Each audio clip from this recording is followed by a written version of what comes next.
Hello and welcome to NCERT camp. इस video में हम लोग देखेंगे सीबीएसई क्लास 12 पॉलिटिकल साइंस के क्विज नंबर 6। इस क्विज में टोटल 20 क्वेश्चंस जो है वो होंगे। और आगे बढ़ने से पहले मैं आपसे रिक्वेस्ट करूंगा, अभी तक अगर आपने चैनल को सब्सक्राइब नहीं किया है तो आप चैनल को सब्सक्राइब करें। इसके अलावा अगर आपकी कोई भी डाउट एंड क्वेरी होती है तो आप टेलीग्राम ग्रुप में जुड़ के आप वहां पे मुझसे क्वेश्चन पूछ सकते हैं। क्वेश्चन स्टार्ट करते हैं। Question number 1, what is the full form of सियाटो? तो आपको ये बताना है कि सियाटो का फुल फॉर्म क्या है। Option A South East African treaty organisation, option B South East Asian treaty organisation, option C South East American treaty organisation, या फिर option D South East Asian team organisation. Okay, अभी तक आपने answer कर दिया होगा। आगे बढ़ते हैं।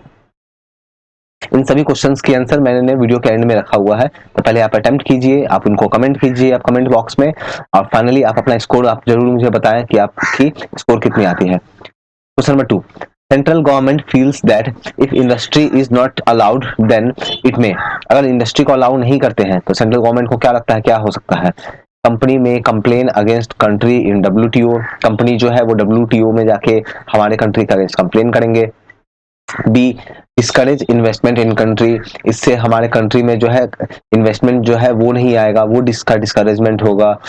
ऑप्शन सी स्टेट गवर्नमेंट में file case against central government in supreme court. State government जो है वो सुप्रीम कोर्ट में जाके कंप्लेन करेंगे, केस करेंगे सेंट्रल गवर्नमेंट पे, या फिर नन ऑफ दिस। आप 10 सेकंड लो, 10 सेकंड में आप जल्दी से इसे बताओ।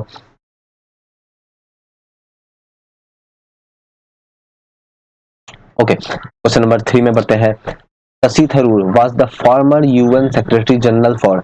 शशि थरूर जो हमारे कंट्री के एक बहुत ही नामी एक लीडर है, ये कौन सी यूएन के अंडर सेक्रेटरी जनरल के अंडर में थे? बेसिकली ये कौन सा पोस्ट संभाल रहे थे? Communication and public information, nuclear technology, refugee crisis, biological weapon. अगर आपको पता है तो आप लोग मुझे कमेंट करके बताना। तो ये शशि थरूर, ये जो पर्सन है, ये कौन से पॉलिटिकल पार्टी से बिलोंग करते हैं हमारे कंट्री में? आप ये कमेंट करके बताना जरूर। ओके, नेक्स्ट क्वेश्चन की तरफ बढ़ते हैं। Number 4, find correct. Correct find करना है आपको।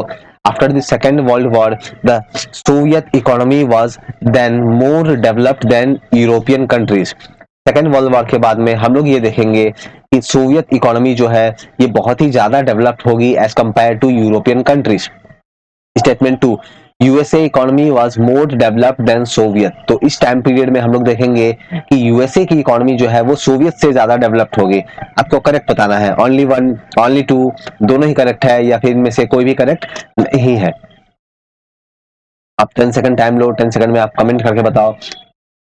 आप जब अपना आंसर कमेंट करते हो तो क्वेश्चन नंबर के साथ आप अपना आंसर कमेंट करो, सो दैट मैं, अगर आप मिस्टेक करते हो तो मैं आपको गाइड कर सकूं। Question number 5, after independence people wanted India to be. So independence के बाद में हमारे कंट्री के लोग कैसा इंडिया चाहते थे? United and homogeneous, United and diverse, divide and diverse, या डिवाइडेड एंड होमोजीनियस। तो किस तरह की कंट्री हमारे कंट्री के लोग जो है वो चाहते थे? आपको कमेंट करके बताना है। नेक्स्ट क्वेश्चन की तरफ आगे बढ़ते हैं। The Warsaw pact was led by. तो वॉर्सो पैक्ट को लेड कौन कर रहे थे? Japan, Britain, Italy, Soviet Union. तो इनमें से कौन सी ऑर्गेनाइजेशन है जो वॉर्सो पैक्ट को लीड कर रही थी? आगे बढ़ते हैं। Question number 7, we need to study the process of development as a part of the history of politics in India because each of the decision had। तो हम जो ये पॉलिटिकल प्रोसेस की जो हिस्ट्री जो पढ़ते हैं, ये क्यों पढ़ते हैं ऐसा? बिकॉज जो भी डिसीजन लिए गए थे पास्ट में उनका क्या था, उन डिसीजन का क्या इफेक्ट था, उनके पॉलिटिकल कॉन्सिक्वेंसेस थे, इकोनॉमिक कॉन्सिक्वेंसेस थे, इंटरनेशनल कमिटमेंट था, या फिर नन ऑफ दिस। आपको बताना है इनमें से कौन सी स्टेटमेंट जो है वो सपोर्ट करती है, कौन सी करेक्ट है। नेक्स्ट, आगे की तरफ बढ़ते हैं। Question number 8, assertion reason। There was a concern among many government and people that the Western country led by US would be so powerful that there would be no check against their wishes and desire। assertion मैंने अभी read किया, आप ये check करो assertion जो है ये correct है कि नहीं है। इसकी जो रीजन दी गई है, many country came together to form UN as a tool to stop US। बहुत सारे कंट्री साथ में आते हैं, यूनाइटेड नेशन का फॉर्मेशन करते हैं। ऑब्जेक्टिव ये होता है कि अमेरिका को रोकना है। तो आप 15 सेकंड टाइम लो, आप मुझे बताओ ये आंसर सही है, कौन सी आंसर सही होगी।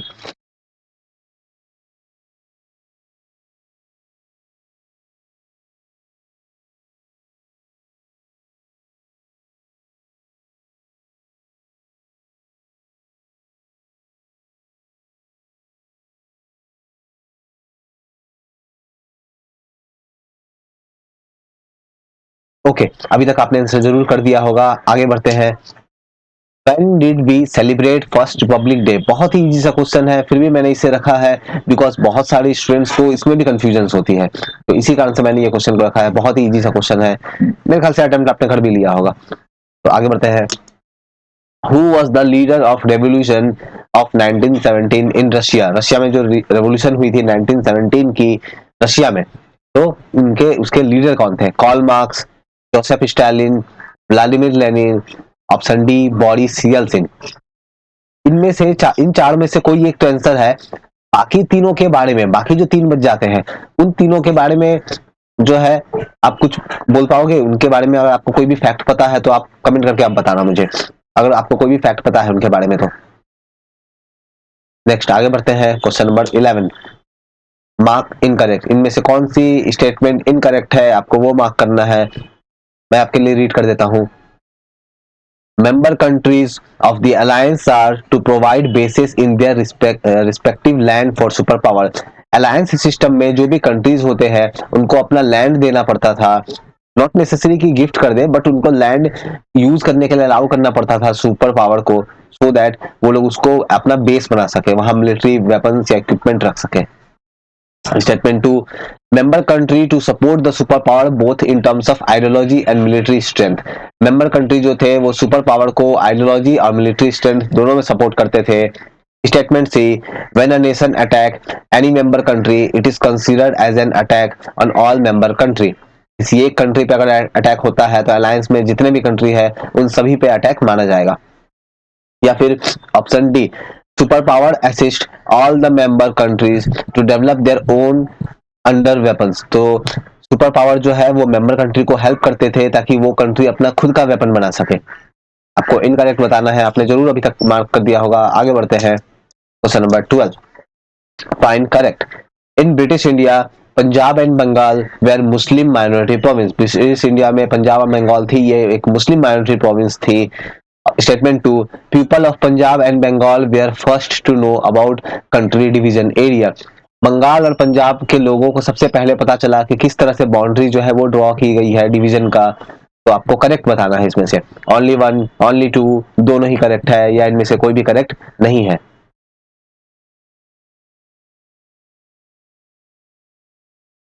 Question number 13, find correct.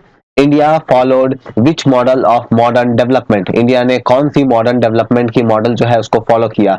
Liberal, capitalist model, option two, statement two, socialist model. आपको बताना है इन दोनों में से करेक्ट कौन सी है। ओनली वन, ओनली टू, दोनों ही या फिर नन। आपने जरूर आंसर कर दिया होगा। नेक्स्ट क्वेश्चन की तरफ बढ़ने से पहले मैं आपसे रिक्वेस्ट करूंगा कि आप प्लीज मेरे चैनल को आप सब्सक्राइब करो, आप मुझे हेल्प करो, आप अपने क्लासमेट्स, अपने फ्रेंड्स के बीच में इस चैनल को शेयर करो। और जैसा मैंने बताया, अगर आपकी कोई भी डाउट होती है तो टेलीग्राम ग्रुप में आपको सर्च में आपको लिखना है एनसीईआरटी कैंप। जैसे ही आप लिखोगे मेरी ग्रुप नजर आ जाएगी, अब वहां पे आप ज्वाइन कर सकते हो और आप मुझसे क्वारी या जो भी डाउट्स वगैरह है वो पूछ सकते हो। Antonio गुटरेज was the president of Portugal, the prime minister of Portugal, the prime minister of Spain, the foreign minister of France. Antonio Guterres जो है ये कौन थे? इनमें से कौन सा ऑप्शन जो है इनके लिए सही बैठता है, आपको ये बताना है।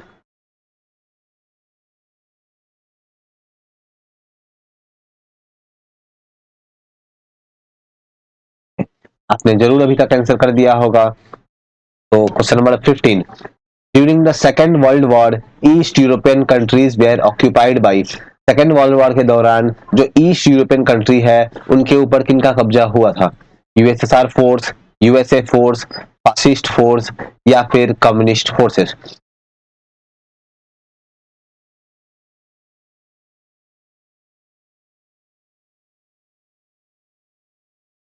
ओके, आपने जरूर आंसर कर दिया होगा। आगे बढ़ते हैं। Question number 16, during the cold war group of some countries were known as eastern alliance. कुछ कंट्री के ग्रुप को हम लोग ईस्टर्न अलायंस बोलते थे।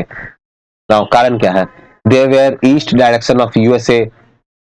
दूसरा statement, they were in east direction of USSR. तीसरा स्टेटमेंट, तीसरा option, they were eastern part of Europe. Option D, they were eastern part of Asia. आप में से बताना है इनमें से कौन सा ऑप्शन करेक्ट है। ओके, सो आप 10 सेकंड टाइम लो, आप इसके आंसर बताओ मुझे। फाइन, नेक्स्ट क्वेश्चन की तरफ आगे बढ़ते हैं। Question number 17, how many republics were part of Soviet Union? How many republics जो है, कितने रिपब्लिक जो है वो सोवियत यूनियन के पार्ट थे? आपको बताना है इनमें से कितने रिपब्लिक जो है वो सोवियत यूनियन के पार्ट थे। 15, 12, 9 एंड 25। क्वेश्चन नंबर 18 की तरफ बढ़ते हैं। After independence which law on princely states were lapsed? Option A है paramountcy of the British crown over princely state. Option B है ownership of princely state by British crown. Option C है permanency of British crown over princely state, या फिर option D है none of these. इनमें से कौन सी law जो है वो प्रिंसली स्टेट्स के ऊपर से अब खत्म हो गई थी, लैप्स हो गई थी? अब जल्दी से आप इसकी आंसर करो। ओके, तो नेक्स्ट क्वेश्चन की तरफ आगे बढ़ते हैं। Question number 19, which reform in UN is required? United nation में कौन सी रिफॉर्म जो है इसमें से रिक्वायर्ड है? स्टेटमेंट 1 है reform of organisation structure and process. Statement 2 है a review of the issue that fall within the jurisdiction of the organisation. और यहाँ पे ऑप्शन देखते हैं, आपको बताना है कि ये जो दो स्टेटमेंट है इनमें से कौन सा रिफॉर्म जो है वो रिक्वायर्ड है। ओनली वन, ओनली टू, दोनों ही रिफॉर्म रिक्वायर्ड है, या फिर इनमें से कोई भी रिफॉर्म रिक्वायर्ड नहीं है, आपको ये बताना है। और हमारा last question, question number 20, what is the full form of NITI Aayog? NITI Aayog की फुल फॉर्म क्या है? New institution for transforming India, national innovation for transforming India, national institution for transforming India, या फिर option D national institution for teaching India. इनमें से कौन सा option correct है, आपको ये बताना है। इसके साथ आप मुझे ये भी कमेंट करके बताओ कि नीति आयोग जो है वो कौन सी ऑर्गेनाइजेशन को हटा करके इसे लाया गया था, कौन सी ऑर्गेनाइजेशन को हटा करके उसके बदले नीति आयोग को लाया गया था। तो ये हमारे क्वेश्चन क्विज कंप्लीट होती है यहाँ पे, और ये इसकी आंसर की है। आप लोग आंसर की से अपने आंसर्स को मैच करो और फिर आप लोग मुझे बताओ कि आपकी कितनी मार्क्स आई। आप लोग जरूर मुझे बताना। Okay, thank you.